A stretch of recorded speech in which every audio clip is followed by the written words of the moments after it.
It is possible to be a populist and still believe that there is more that unites us than divides us.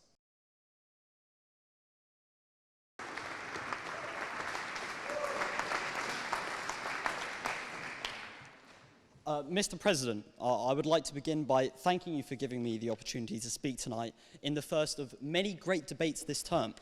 I would also like to echo the words of the gentleman who spoke before me in congratulating the whole of the committee for putting together what promises to be an excellent Trinity term.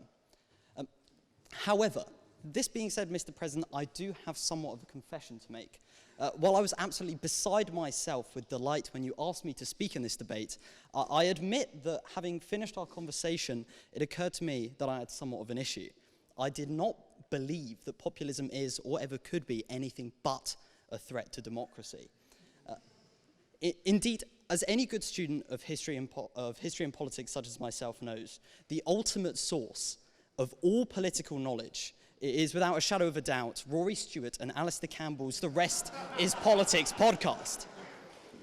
I myself am an avid listener, and as they seem to be rather firmly in the anti-populist category, I confess that I took it for granted that populism is an inherent evil. Indeed, having recently read Mr. Stewart's memoir, it seems the poor chap has spent his entire career fighting the forces of populism and falling rather short. So what is it about populism that makes it so worthy of fighting? Whenever populism is mentioned today, it comes loaded with negative connotations. Xenophobia, racism, bigotry, paranoia, demagoguery, these are all terms that come hand in hand with most of the attacks on populism. And honourable members, I am sure, as you already have heard, that the proposition will use many of them tonight. To some extent, this is with good reason.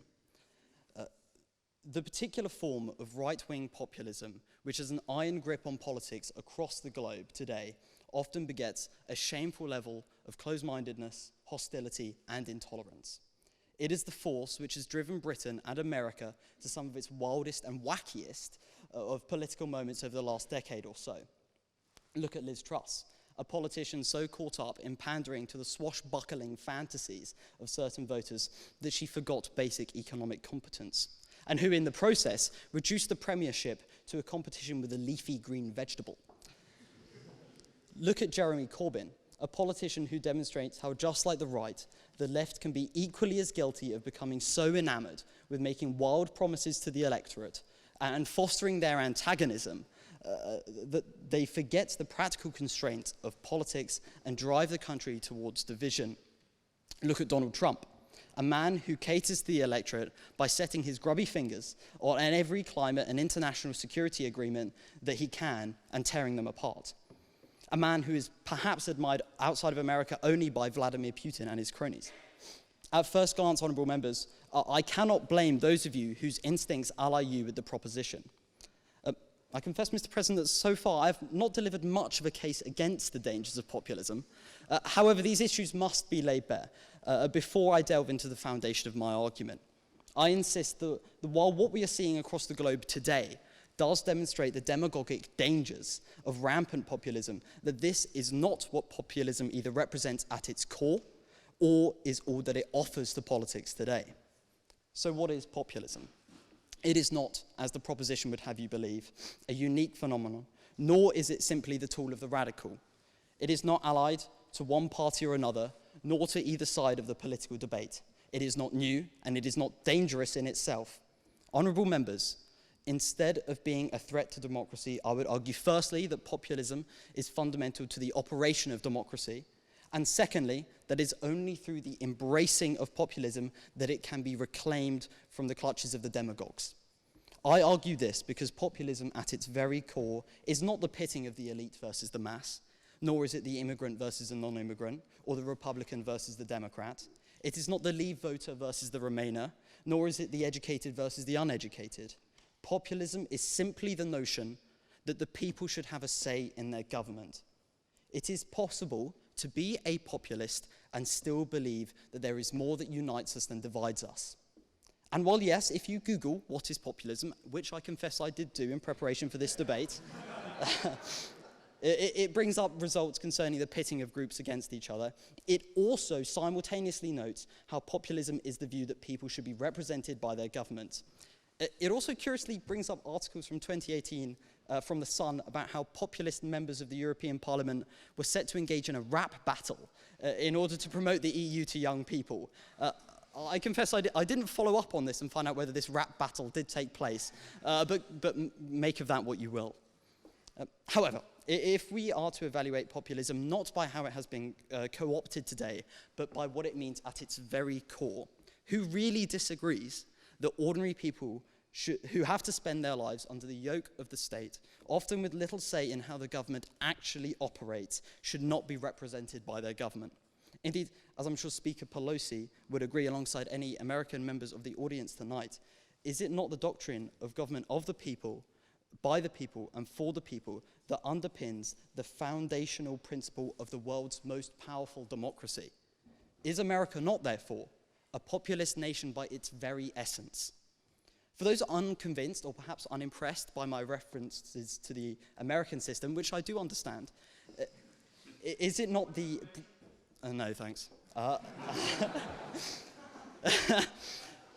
Is it not the British Parliament, which is so frequently touted as the mother of all parliaments?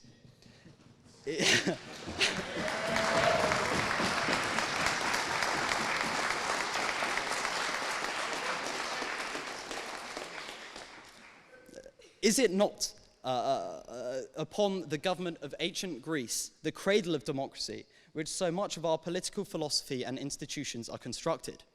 It is clear that populism, far from being a threat to democracy, is in fact one of the most vital constituent pillars of the democratic process. To eradicate populism would be to eradicate the very notion of democracy itself.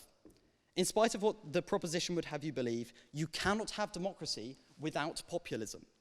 What we strive to do, instead of trying to squash the natural instincts of the electorate to want to be represented, is to reclaim populism.